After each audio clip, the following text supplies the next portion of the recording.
Yes, I Know What You Did Last Summer was a book.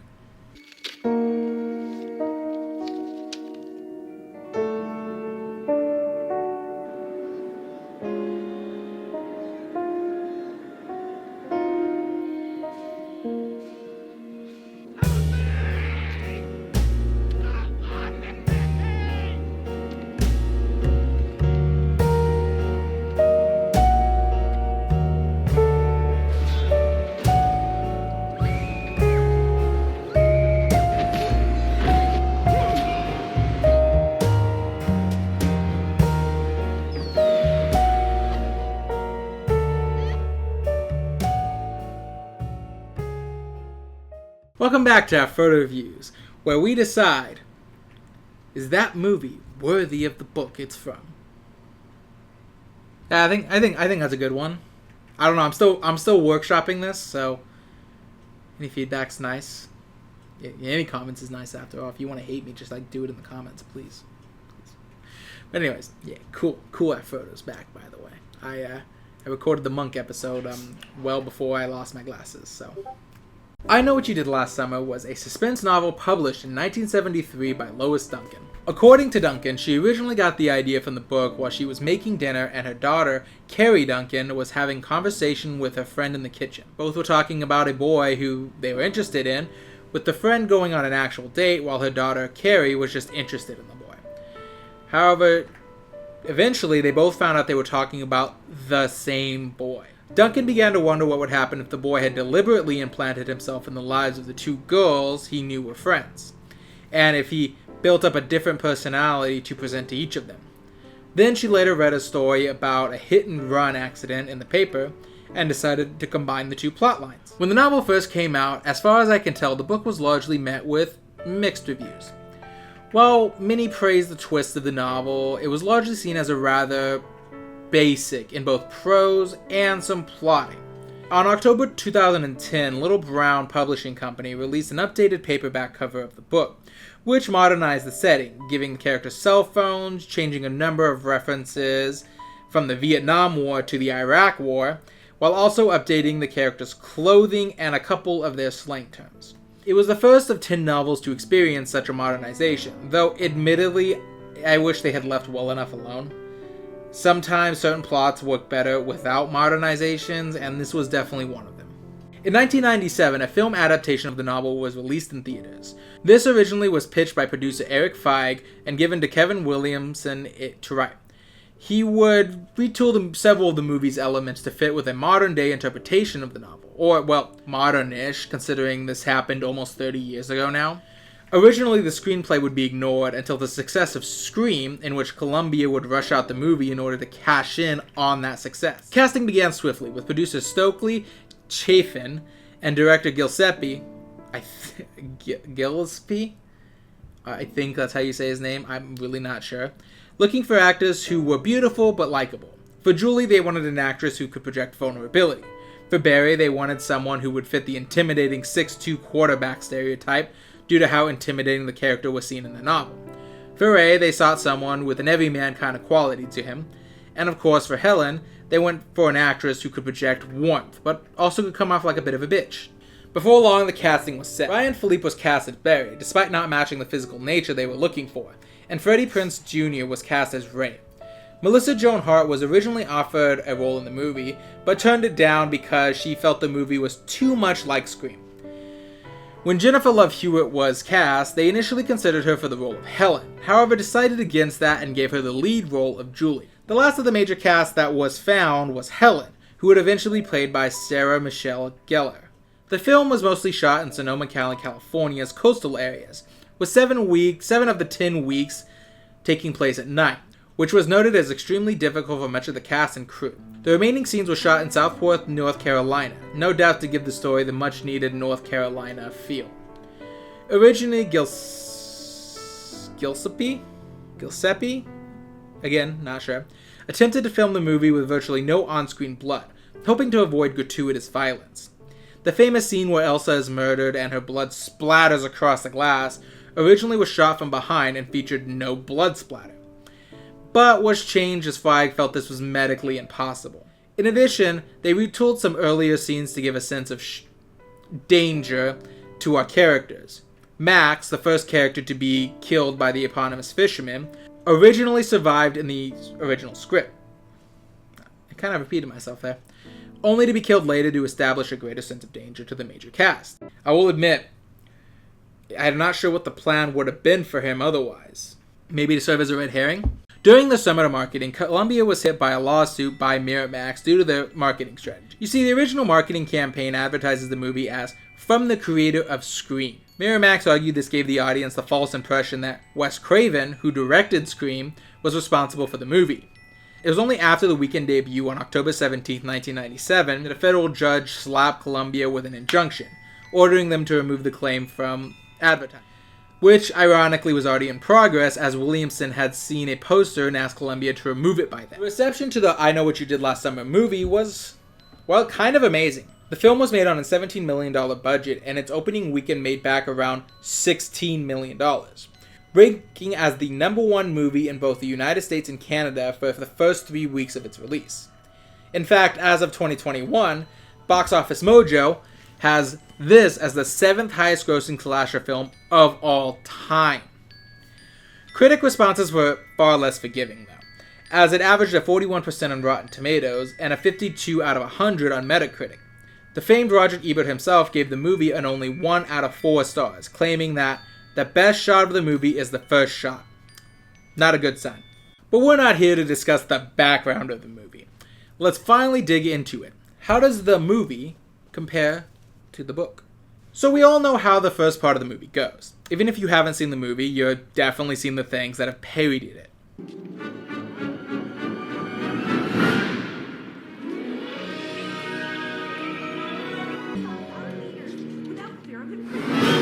But to recap, the story follows 4 teens on the last hurrah before becoming true adults. These teens are Ray, Julie, Helen, and Barry, all ready to go off on promising careers. They get drunk at a party, or well, Barry at least gets drunk, and heads out to a place where they can hang out for a bit. Eventually, they want to head back home, so drunkenly they get back in the car and drive home only for...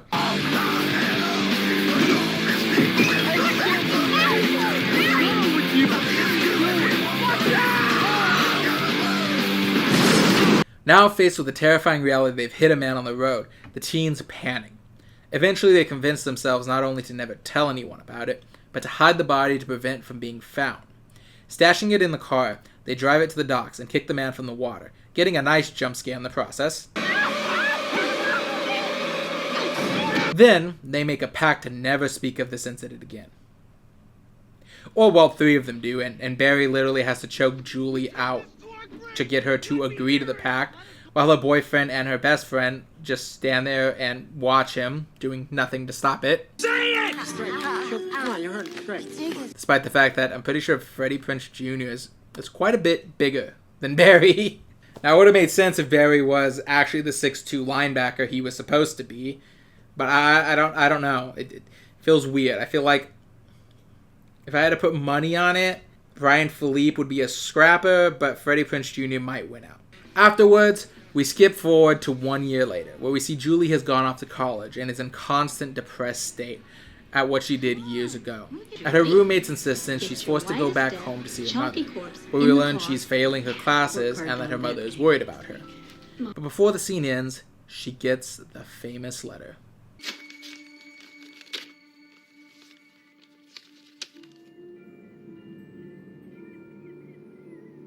So how does this compare to the book? Well, right off the bat, there are a fair amount of changes. The book, unlike the movie, actually starts on the day Julie gets the letter and then flashes back to the event in question.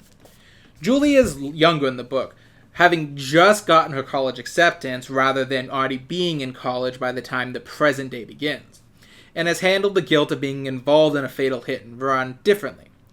You see, in the movie, it's established that Julie was always a bit of an egghead from the start.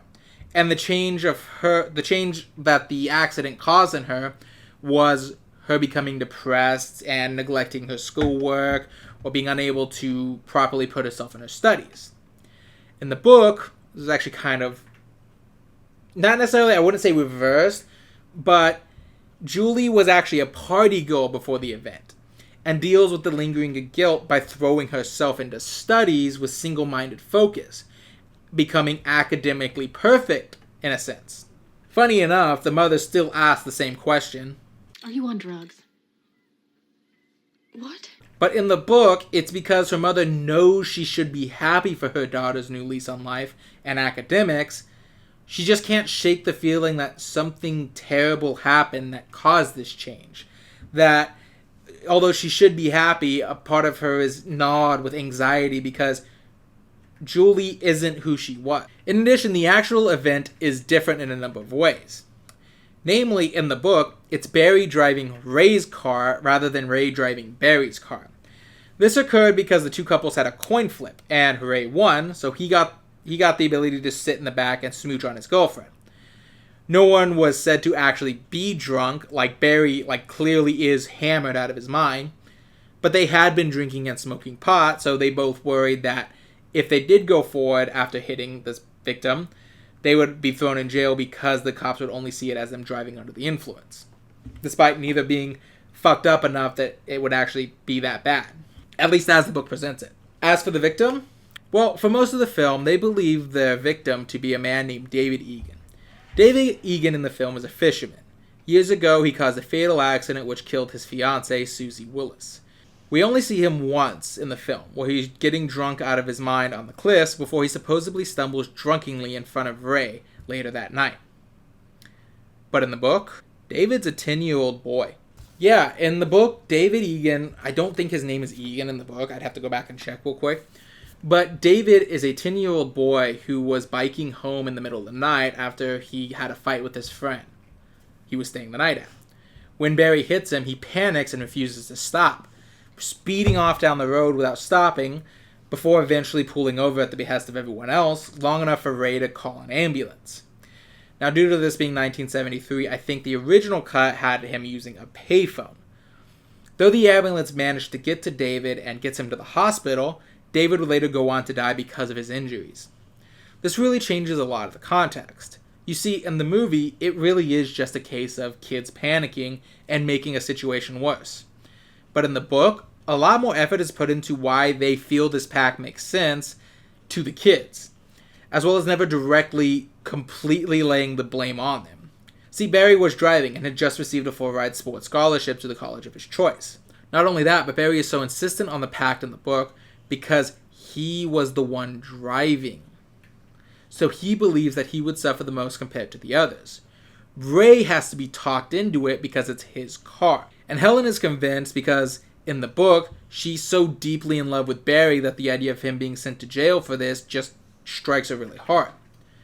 The film and the book are the same in that Julie is the only one who votes against the pact. Though, like I said, in the book, Ray does require actual convincing. He doesn't just, okay, like he does in the movie. They wouldn't find the for weeks. By that time, all the evidence would be washed away. You found him at all? But overall, as of this moment, the film and the movie aren't too different just yet. So let's go ahead and move on. When we get back to the movie, we see Julie calling upon the old manslaughter gang to inform them of the note. First, she goes to Helen, who she finds out has failed on her dream of becoming an actress in New York, and is working at her family store with her sister Elsa, who seems to delight in all of Helen's crushed dreams. Hey, is the washed-up, dried-out has-been having a moment? Afterwards, they go find Barry, who's living it up at his mother's house, revealing that he's basically a spoiled rich white kid. He's the most resistant to believing the message is what it is, pushing that it's likely just a prank or a way to make Julie upset. This is when the three decide that it was probably Max from earlier. He must be responsible, as he drove by shortly after they hit the man, and seemingly, the way he acts when he talks to them during that scene, it's like he figured out what was wrong but chose not to say it. What can I do for you, Max?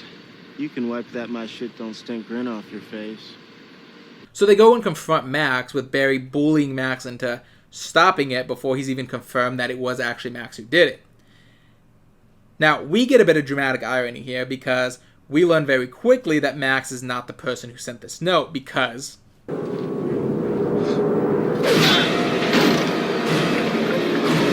then, as they're leaving, Barry realizes that Ray has come back to town and is working on a fishing boat. In fact, he may not have left at all. The movie is a little unclear on that, if Ray ever actually left town or he just became so separated from the group that they didn't know if he left town. In the end, the group separates for what they feel is finally the last time. Only for us to start to follow Barry as he's at the gym. He's just getting dressed to go home when he realizes someone has stolen his Letterman jacket. I think that's what it's supposed to be. It might just be a leather jacket. Still believing Max to be the culprit, he chases the supposed thief out of the building and runs after his car as it backs up, only to be tricked as the car suddenly switches its lights on and runs at him, running him down in the road.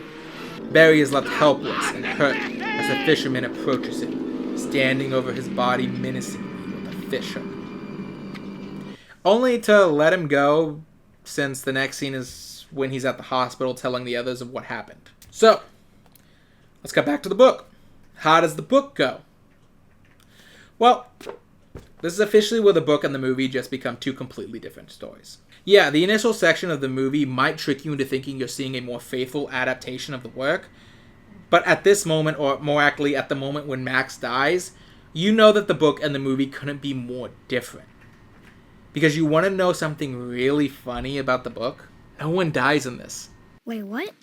Yeah, the book written by Lois Duncan is not a slasher. Don't get me wrong, there is an attempted killer in the book, but the story is much more about the teen struggling with what they did last summer and trying to find the right answer to the current situation. It's actually pretty interesting when you look at the differences between what the book wants to say and what the movie is saying. I think one of the most interesting things is that all the teens go about their lives in completely opposite ways from book to movie. In the movie, Helen fails her shot of becoming an actress and moves back home to work at the family department store. But in the book, she actually is advanced to a small-time actress, having dropped out of school and won a contest that made her basically the young, beautiful anchor on the news channel. Her life is good, she gets paid a lot, and she's relatively happy where she is. Though with some self-loathing, as she knows that her looks are the only way she can get ahead in life, because she doesn't see herself as smart enough or capable enough in any other way to live. In addition, the reason Elsa, her sister, hates her so much is given an actual reason in the book.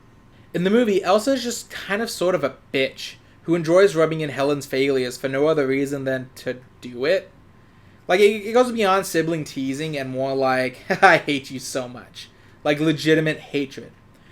However, in the book, it's strongly implied that the reason Elsa seems to hate Helen so much is for dual and complex reasons. The first is that Helen got all the looks, as Helen is described as a very beautiful, voluptuous woman, while Elsa is a frumpy, overweight woman with kind of a resting bitch face. Definitely not what you think of when you hear Brigitte Wilson. In addition, Elsa also dislikes Helen because she feels Helen thinks of herself as too good for their family. In the book, the Rivers family, yeah, by the way, that's a weird change I didn't really understand in the movie. In the movie, her name is Helen Shivers, but in the book, it's Helen Rivers. I don't get why that change was necessary, other than get it? It's a horror movie, and her last name is Shivers. But anyways, in the book, the Rivers family is poor. They aren't living in a 2-story house while owning a department store on Main Street. They're struggling for money with lots of kids, and Helen is the one who made it out, so to speak. She lives in luxurious apartments all by herself, making more than enough to support her bougie lifestyle while also sending home checks to her family, though rejecting any offer for her family members to live with her. Elsa thinks Helen has largely scorned them because of their poor lifestyle and doesn't want to be associated with them, so Elsa responds with equal contempt for Helen and her lifestyle. Barry in the movie seems to still be living with his parents and seems to be perfectly content in his home. Except in the book, it was a big point of his character that he moved out into a college frat house, where he explicitly states that he would take living over a dingy, like basically south side apartment over living with his mother because his mother was a very beloved smother, to use a trope. Also, if you hated Barry in the movie, oh my god, you'll despise him in the book. Barry is an asshole in the movie, but there are hints that he actually does care not only for Helen underneath all of his rough edges, but he actually does care somewhat for his best friends, despite the fact he keeps trying to ditch them. In the book, however, Helen and Barry are still dating after the event. But Barry keeps her around more as a trophy than out of genuine love or care. Multiple times he notes that the only reason he hasn't dumped her is that she found success as a television star, and he likes mooching off the recognition that gets him when he says he's dating her. He's also two-timing her with at least 2 other women, and repeatedly lies to the rest of the group when the first attempt on his life fails. You see, in the book, that scene where he has the first encounter with the killer that leaves him in the hospital, he doesn't chase down a person in a car who he thinks stole from him. He's lured out of the frat house by the killer, who pretends to blackmail him and is shot during Memorial Day fireworks. Barry only survives because the killer turned on a flashlight before he shot, causing Barry to jump and messing up the shot, causing it to get lodged into his spine, saving him, but potentially paralyzing. So seemingly out of sheer petty anger, because he was the one who was shot and almost paralyzed, Barry not only lies and says Helen is the one who lured him out into the field, but then he gets called out for that lie. He claims he was just going to another girlfriend's house and was only crossing the field because it was quicker, despite knowing that if he doesn't tell the truth, the others likely will be killed by this man that's hunting them down. In fact, the only reason he decides to tell the truth is when it's revealed that, oh no, you actually aren't going to be paralyzed. And he decides, oh, well, I guess then I don't have any real reason to be vindictive to the other. And I guess I'll call him and let him know what actually happened. He's an asshole. When it comes to Julie and Ray, strangely enough, the movie basically flips their roles completely. In the movie, Julie's the one to go to college and try to escape, with what they've done by putting distance between them, but then finding the guilt follows her and is haunting her life. Meanwhile, Ray is the one who seems to stay in town, becoming a fisherman, devoting himself to work. Except in the book, it's actually Ray who leaves town, trying to distance himself between him and their actions, only to find the guilt followed him regardless of where he went. While he still works as a fisherman, he's laid off for the season, which is why he finally has an excuse to come back and try to convince everyone to dissolve their pact. Meanwhile, Julie stays in town, merely cutting off all contact with the others and throwing herself slavishly into her studies, making straight A's and being accepted into prestigious schools on a scholarship. And this isn't the only thing. Like I said, they're basically flipped in every way. In the book, it's Ray who has decided he's finally done trying to keep the pact, and is desperately trying to convince the others to break it. Julie, despite herself being the only one who was against it at the start, has become resistant to releasing it now, because her life is the way she wants it. While Ray is the one who is trying his best to get the others to accept that they need to accept the responsibility of what happened, and that's the only way for them to emotionally move on for what they've done. Julie is also the one in the book who kept up the most with the family of David, sending them flowers for the funeral and overall just watching them. While in the movie, she knows who they think they killed, it's actually Ray who's the one who's tried to keep an eye on the family and be the person who atoned the most. Naturally, considering that the story of the book is not a slasher film, you can imagine this is where the book and movie are largely different. Some of the few scenes that are still book accurate to a degree are when Julie decides to visit David's family, she goes with one of her friends. In the book, it's Ray, but in the movie, she takes Helen. They pretend to break down and approach the household, only to meet Melissa, or Missy, the sister of David. Missy is open with them as Julie's companion pretends to call a mechanic, informing her of David's death and their mother becoming mentally broken, and how she was moved to a home in Aurora, leaving Missy all alone in the household. The differences between book and movie is that the Missy in the book is still doing relatively well for herself. She owns a salon, her father is still alive, and while she is alone in the house, it is still a functional house, whereas the movie really tries to visually clue in the fact that Missy is not doing good by her disheveled appearance and the way the house is really worn down. Another thing is, of all the teens, Ray is the only one who seems to avoid most of the malice of whoever is doing this. In the book, this is because he's the only one who didn't receive the cryptic letters, while in the movie he just isn't harassed in any way like any of the others are. Barry is run down, the fisherman cuts off all of Helen's hair in her sleep, and Julie is tormented with Max's dead body. As far as we know, nothing happened to Ray. Now, I'm going to go a little more into this, why this is different later. So I'm going to keep moving on. The only other scene in the movie that has any semblance of comparison to the book is when Helen is being attacked by the killer, and she leaps out a second-story window to save herself. In the book, this actually works, though. To be fair, though, that's mostly because the fisherman is fucking magic in the movie. Yeah, I'm not going to lie. Okay, so this is going to be a little thing I'm going to rant about here. But rewatching this movie made me laugh because I realized just how bullshit this guy is during the movie. There is literally no way he can do half the things he does. This dude can put a dead man in a trunk covered in water and crabs and then completely clean out the trunk as good as new by the time Julie brings the others back to see it. Like, literally, apparently there's not even a lingering smell of seawater. He can brutally kill Barry on a second-story balcony where no one else but Helen can see or hear it somehow. And then by the time the cop walks up there, not only has he dragged the body off, but he somehow perfectly cleaned up all the blood in a way that the officer doesn't believe Helen saw what she did. All right, ladies, places, please.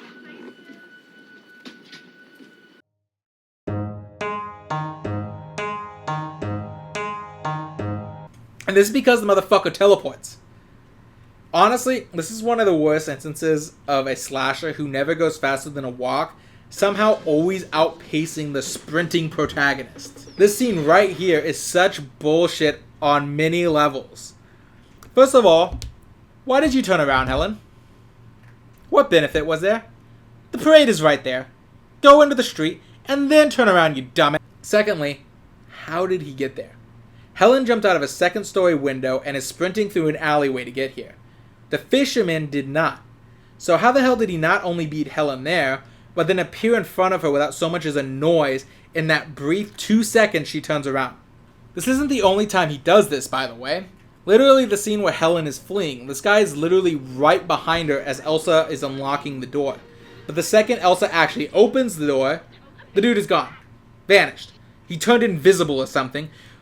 Somehow finds out the entrance on the other side of the store is unlocked, slips into the shop before Elsa gets back there and locks it, and then kills her. But for the most part, let's actually get back to the comparison, since I'm ranting a little bit about just the movie. But yeah, everything is pretty much different. From the reasoning behind certain actions that the killer takes, to even the intent behind the killer's messages. Yeah, you see the "I know what you did last summer." In the movie, it turns out the killer is actually the man they hit with the car, Ben Willis, who survived and waited 1 year to exact his revenge. The person they thought they killed, David Egan, was actually Ben Willis's first victim, as he blamed David Egan for his daughter Susie's death, and had just shoved him off the cliff to his death when he was struck down by the teen's car. The teens only suspected David Egan because that was the body that was washed up on the shore a few weeks after their incident, so they drew what felt like the natural conclusion. Ben Willis also seems to delight in terrifying the teens. The notes are sent to spook them. He has ample opportunity to kill both Helen and Barry, but chooses to simply hit them with the car or cut off their hair in their sleep while putting their crown on their head, and only kills them in the last bits of the movie once he's had his fun. He's also much more malicious, as he kills a number of people who were never even involved in the accident, like Elsa, Max, and an officer who was driving Helen home. By the way, yeah, smart move there, Helen. Let's distract the cop and make him turn around, and then warn him the killer is now behind him. Dude would have had a better chance if you just said nothing at all. However, in the book, since David was nothing more than a 10-year-old boy and actually does die in the incident, the killer is actually his brother, Collingsworth Wilson. Collingsworth, or Collie for short, was in the Vietnam War when his brother was killed, and he only made it back to the States after the funeral. Though, in the more modern edition, this war again was changed to Iraq. He only hunts down the teens after he receives the flowers from Julie, believing they were an attempt to mock the family. He was only able to track down Julie through her sale of the flowers, and the note sent to her in the beginning wasn't actually meant to terrorize them. It was a gambit. So you see, Collie didn't know for sure Julie was actually involved when he sent that letter. He sent the note to trick her into reacting. When she panicked and then calls Barry and Helen into the meeting, Kali followed her and learned their identities, as well as confirming that Julie was in fact part of it. This is also partially why Ray, for the first few parts of the story, is largely unaffected by the killer, because the killer doesn't know Ray is part of it until later. In addition, Kali is a lot more careful, but also a lot more human. He insinuates himself both in Helen and Julie's lives as a potential romantic suitor, dating Julie under the alias of Bud, while pretending to be a new neighbor romantically interested in Helen in her apartment complex. He does this partially to hurt them, as he purposely makes a scene of putting down Ellen in front of her catty neighbors to embarrass her before trying to kill her, and then tries to kill Julie on one of their dates. And then the reason he never goes after Ray, even after learning of Ray's identity, is because he figured out the best way to hurt Ray was to kill Julie and leave him alive, since he realized how much Ray still loved Julie. So he wanted to leave Ray as empty as he felt at the loss of his brother. So Kali actually takes time to set up his revenge scheme, unlike the fisherman who just suddenly decides one day, I'm going to kill some kids. Oh boy, here I go killing again. He's also much more human in that he actually fails to kill anyone. He flubs his attempts to kill Barry. He fails his attempt to kill Helen due to Helen being as much of an action survivor in the books as she is in the movie, and this time actually beating the killer. And his attempt on Julie's life is interrupted by Ray, like in the movie, who finally learns the truth of what's happening and puts the pieces together at the last minute, realizing that Bud had to be Kali. Since he can't magically appear and disappear at a whim, and he's only able to keep track of the teens by insinuating himself in their lives, and is only able to get away with it for so long because Barry is a dickhead who's willing to let others die because he's a pitying asshole. Anyways, he still comes off as human because he's making mistakes. His plans aren't going to plan. I think the biggest issue here I have with the adaptation, however, is the final message and how the movie almost seems to okay the lack of responsibility the teens took in the action. You see, in the book, the biggest theme of it is that the teens could only truly move on with their lives by accepting what they did and taking responsibility for their actions. Ray is the most emotionally stable of the three because he's the only one ready to do so, and as such, narratively, he's the one hurt the least by Kali, and the one who stops him in the end. However, because the others are so unwilling to take any personal responsibility, that's why it goes on so long. Barry is the one who is most resistant to it, and he's the one who's punished the most. He's the one who's shot. He's the one who might be paralyzed. And it's only when... See, this is why I think the book flubs a little, but I'll get a little more into that. And it's only when he takes responsibility that things get better for him. Julie wants to just pretend it never happened, and Helen has become so self-absorbed in her own life to the point that she can't see the flaws in how she lives, which includes practically worshipping a boyfriend who not only neglects her, but also cheats on her. The only reason the killer is able to get away with it for so long, or the attempted killer is able to get away with it so long, is because no one wants to take responsibility for what they did. The end of the movie, however, after we learn the guy isn't David Egan, but rather Ben Willis, the movie almost seems to go out of its way to absolve the teens of any real guilt. Not only did Ben Willis survive getting hit by a car and survive their attempts to hide his body, but it turned out he was actually already a psychopathic murderer who had just taken his first victim at the start of the movie, so the car hitting him could have been seen as karmic justice. Objectively speaking, the teens did everyone a favor by almost killing Ben. And this is showcased by this little scene near the end of the movie, after Ray and Julie are able to beat Ben Willis and throw him off the boat, and are discussing what happened. We never killed anyone. This whole year was for... I know. You have any idea why this man would want you dead? None. I think this here fundamentally changes what the point of the original book was. You see, as I said in the book, it's a great emphasis on the fact that the teens need to learn to take personal responsibility, that their lives won't move on until they reveal what they've done. All in all, changing the movie into a slasher film completely misunderstood the point of the book. So with the comparisons out of the way, how do these stack up?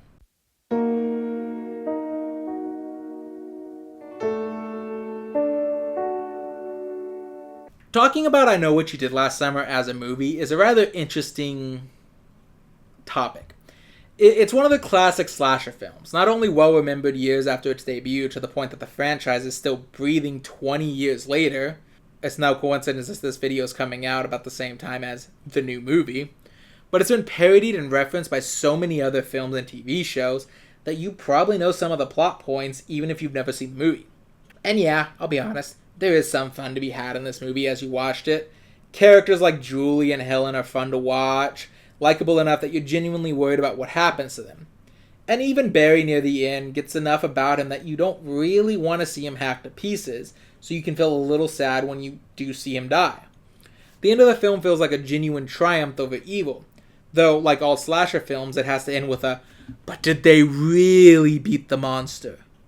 We need to squeeze this franchise for sequels. That being said, it definitely has what I call the magic slasher problem.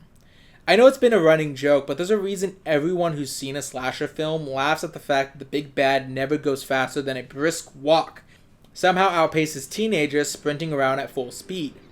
I mean, look at this guy. He literally just fucking teleports in the film. And like the original Michael Myers, Ben Willis wasn't meant to be anything more than a normal human being for the first couple entries in his franchise. So unlike Freddy, who's an actual dream demon, and Jason, who at least was implied to be a revenant from when he was introduced in the second film, his mystical ability to just warp, and his mystical abilities, his magic powers, don't make any sense. Personally, I always found the magic slasher to just be one of the most frustrating elements of a slasher film. I mean, I know it raises tension to show this indomitable force our protagonists have to overcome while making it seem impossible, but when you have slashers perform feats like this, despite being a regular human, kind of breaks my suspension of disbelief. The movie also pivots hard from this being a story about all of them and mostly just being a story about Julie. Ray is barely a factor in most of the movie, serving as merely a red herring for the killer and to be the person who saves Julie in the end. Although I did always wonder why Ben Willis left Ray alive on the docks. Like, at this point, he hasn't shown any real hesitation in murdering people in plain view of others. And Julie has already gotten on the boat. This dude could just quickly stab him with the fish hook and vanish in seconds, so it's not like it would take him long to just give Ray a quick stab and then kick him into the water. All in all, it is a classic slasher film for a good reason, but I totally see where the critics are all coming from when they dislike this film. So that's why I would give it a 6 out of 10.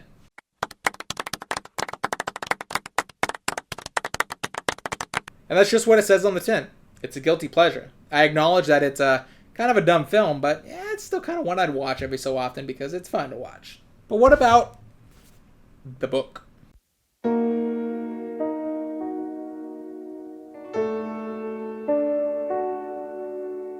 Well, as I said, the book is a completely different beast.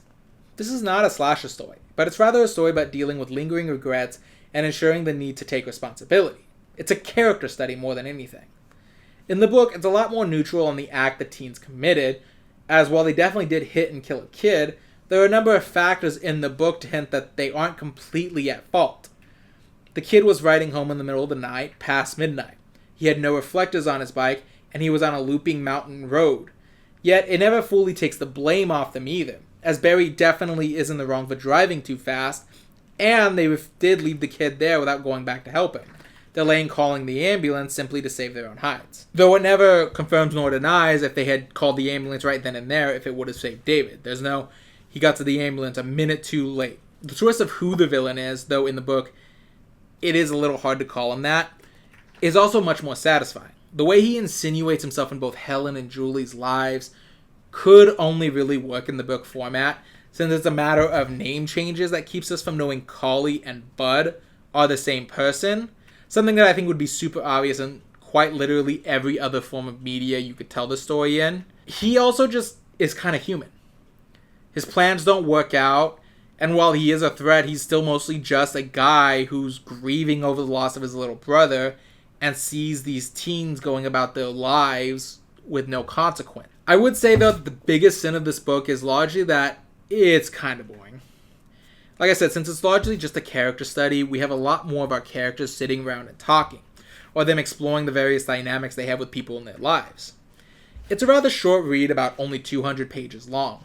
I still feel this book feels a little longer than it is, because at sometimes it just has that plodding walk to it. And as I mentioned before, I do believe that modernizing the story kind of takes away from it. You can tell that this book was written before things like social media and cell phones were a common thing. And honestly, the book kind of relies on neither of those things being part of it. The fact that the teens keep driving and have to stop to make a phone call is pretty relevant in the grand scheme of things. Something that doesn't make sense in a revised edition where they all have cell phones. Ray should have just been calling 911 from the moment Barry kept driving. And Barry being lured into the athletic field should have happened in a vacuum, not been privy to the guy in the frat house, because he has a cell phone. If he really thought Helen was calling him, he would see it on his phone. Why wouldn't she be calling his cell phone? In addition, the modernization creates a bit of anachronistic feeling to the story, as not everything was fully updated. We're talking about a good 40-year time gap between when it was written and when it's modernized. So you still see a lot of 1970s ideals in the setting that was supposed to be set now in 2010. Particularly when it comes to scenes involving Barry, especially Barry, Helen, and her sister Elsa. Barry commits a lot of unchallenged sexism. Helen's section has an underlying sense of misogyny as she constantly talks about how her beauty is the only thing that makes her worth anything, and discussing the man-eating teachers next door, and there's really no sense that the narrative is saying she's wrong. The narrative almost seems to kind of enforce the fact that, yeah, Helen's only worth something because of her looks. And Elsa's physical appearance is very rudely mocked constantly. It's supposed to be a source of derision from the other characters, and it's like, obviously this woman is bitter and hates everyone. She's fat and ugly. In the end, I'd give this book about a 6 out of 10.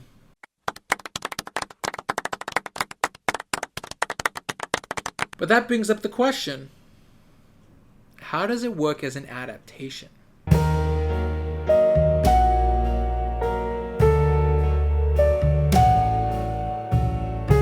In terms of adaptation, this is awful. One of the things I kept out of the beginning when I was talking about the background of both the book and the movie, to avoid spoiling how different they were, was that Lois Duncan expressed absolute hatred of the fact that her novel was retooled into a slasher flick.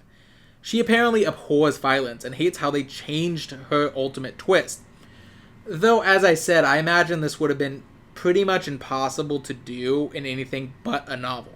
So of all the changes they made, that's the one I understand the most. That being said, it's really hard to disagree with her. The entire point of the story shifts because this changes into a slasher film.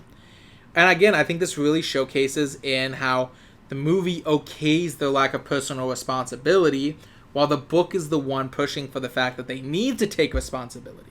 I think between the two, the one I would prefer would change on any given day. The book is much more interesting as a character study, and I did like most of the characters. Not Barry, I fucking hated Barry, in there way more. I enjoyed to see the intricate ways their lives went on, why they were the way they were, even apart from the titular thing they did last summer, and the relationships and growth that this has been affected. Again, Barry is the only one I like less in the book rather than more. And I do kind of wish he had remained paralyzed at the end of the book, because he kind of gets his cake and eats it too. About the person who was the most resistant to accepting personal responsibility, him only finding out he could have walked after he finally took personal responsibility, or staying paralyzed, I think would have been a nice punishment for him. It would have been shown that his life, that because he's so resistant to this, he got punished more severely. Instead, he kind of just gets off scot-free and then decides, well, I'm kind of invincible, so I guess I'll tell the others. Also, a funny idea to consider these days, but you can really tell this book is fiction. I mean, a bunch of rich white kids worried about going to jail for hitting someone with their car? That would never happen in real life. Meanwhile, while the film has our magical slasher, it is still kind of fun in a popcorn binge sort of way. It has that certain nostalgic quality for me to look back on, and the goofiness kind of makes me enjoy it more as a film rather than less. I would say if it's the month of October, or I'm feeling like watching something a little more simple but entertaining, I'd probably watch the movie. But if I wanted, and I would recommend you watch the movie if that's what you wanted. But if you wanted something more in-depth look at the lives of teens and how a single tragic event can alter the future of several people involved in it, I take a look at the book. But to put a fine point on it, this is a look on how it adapted. So as an actual adaptation, I would give this book a 3 out of 10. Or I would give this adaptation a 3 out of 10.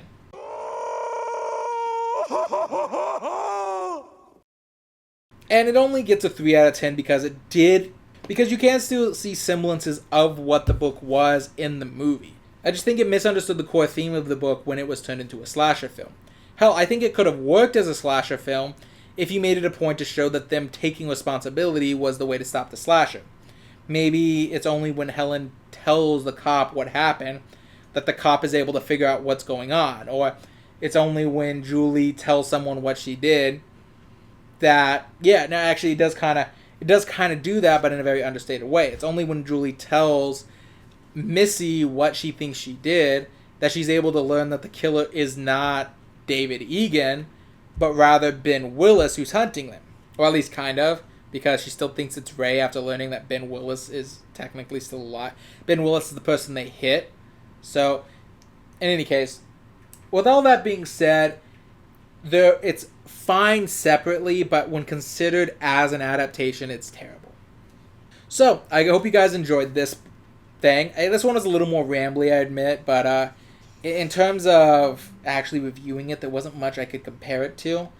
Sort of like with the Mr. Monk and the Firehouse. After a certain point, they were just so different, I had to just talk about the two properties very separately. But for the overall, I hope you guys enjoyed this review, and hey, like and subscribe if you want. Also, leave a comment. You know, if you say, hey, this is great, or just say, hey, fuck off. I'll take either one. Also, there's a link to my Discord in the description below. I typically only put a 7-day link in each video because I don't want a whole bunch of scammers showing up. But in any case, that being said, just remember, with every movie, there might just be a book behind it you didn't know existed. See you later, everyone.